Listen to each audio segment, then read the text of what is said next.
O presidente Donald Trump anunciou ontem que os Estados Unidos e o Irã vão retomar as negociações sobre o programa nuclear iraniano na próxima semana e afirmou que os dois países podem assinar um acordo.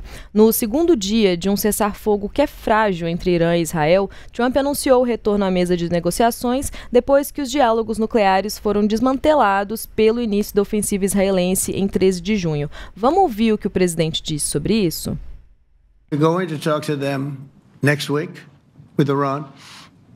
We may sign an agreement. I don't know. To me, I don't think it's that necessary. I mean, they had a war, they fought. Now they're going back to their world. I don't care if I have an agreement or not. The only thing we'd be asking for is what we were asking for before about we want no nuclear, but we destroyed the nuclear. In other words, it's destroyed. I said Iran will not have nuclear. Well, we blew it up. It's blown up to kingdom come, and so I don't feel very strongly about it. If we got a document, wouldn't be bad. We're going to meet with them, actually. We're going to meet with them.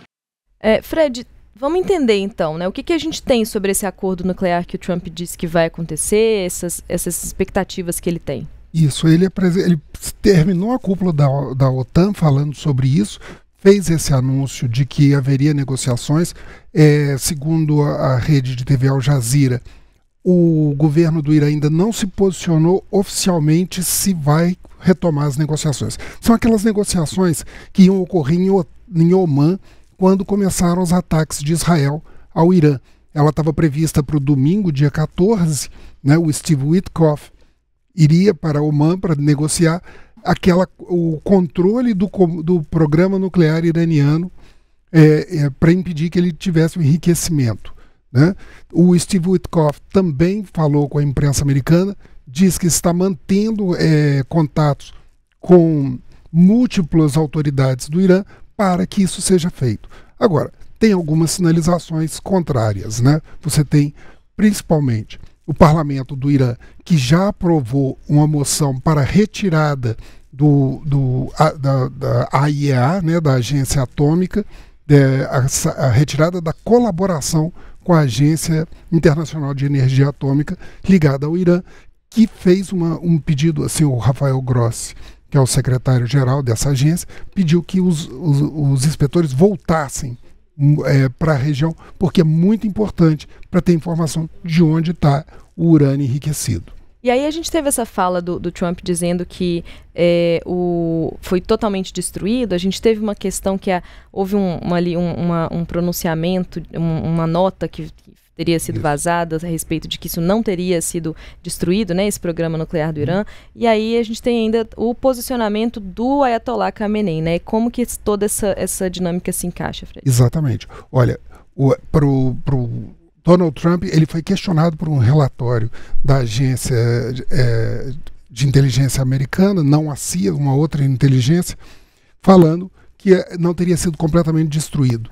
Logo em seguida, o diretor-geral da CIA ontem soltou uma nota oficial afirmando que os danos foram severos. E quem se posicionou sobre isso foi hoje o Ali Khamenei, que afirmou que ele tanto falou com a TV estatal, quanto pelo tweet. No tweet ele falou, né, que isso representava um tapa na cara dos Estados Unidos, que Israel estaria em colapso se os Estados Unidos não tivessem participado e que, a exemplo do que eles já fizeram com o ataque à base aérea de Al-Udeid no Catar, eles poderiam voltar a atacar novamente alvos americanos na região. Ele fez um discurso de força, justamente porque logo após esses bombardeios, o Irã acabou ficando com a imagem comprometida, né, pela dificuldade que ele teve de emplacar aquela imagem de um Irã militarmente poderoso, mas que ele ficou aquém do que a imagem que poderia fazer. Né? Você imagina um país que dispõe de entre 2.000 e 3.000 mísseis balísticos, né, que lançou 400 mísseis contra Israel no período, mais de 1.000 drones, e a destruição não contemplou o que se esperava dessa capacidade destrutiva, né? E o Israel controlou os céus do Irã durante o período todo, né? O que mostrou uma certa fragilidade. E aí a gente tem uma situação que essa fragilidade, essa fragilidade que foi exibida percebida nesse conflito, assim, ela é até uma fragilidade para o regime de forma interna, né, Fred? Porque existe a manutenção do regime, que já tem uma situação interna ali no Irã que já não é muito boa, também dependia dessa imagem, dessa força que o regime dizia ter, né? Exato. Essa percepção é importante. E tem uma movimentação dentro do Irã em relação a isso. Segundo fontes, né, do HRNA, é uma agência, uma organização não governamental que tem uma agência de informação sobre direitos humanos, que relata 705 prisões de iranianos desde o início do conflito, que são acusados de dissidência política ou de espionagem pelo Mossad.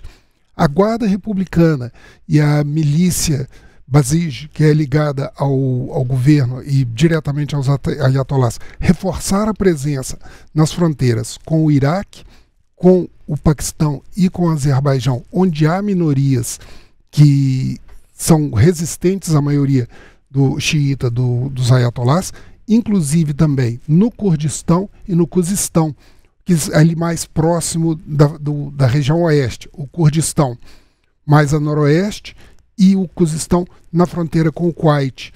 E além dessas prisões, há uma resistência, uma perseguição com relação a isso, justamente para fortalecer o temor de que haja uma infiltração dos movimentos de oposição.